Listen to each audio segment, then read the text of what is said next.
সবাইকে খুশি রাখার লড়াইটা একসময় নিঃশব্দে আমাকেই ভেঙে দিয়েছে।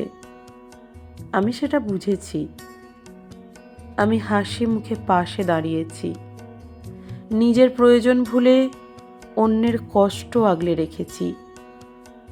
রাত জেগেছি, নিজেকে ছোট করেছি, তবুও কাউকে দূরে ঠেলে দিইনি। কারণ আমার বিশ্বাস ছিল, ভালোবাসা দিলে মানুষ বুঝবে। কিন্তু বাস্তবটা ভীষণ নির্মম। যাদের জন্য আমি নিজের সীমা ভেঙেছি, তারাই সবচেয়ে সহজে আমার সীমা লঙ্ঘন করেছে। আমার নীরবতাকে তারা দুর্বলতা ভেবেছে, আমার সহানুভূতিকে ব্যবহার করেছে নিজেদের সুবিধার জন্য।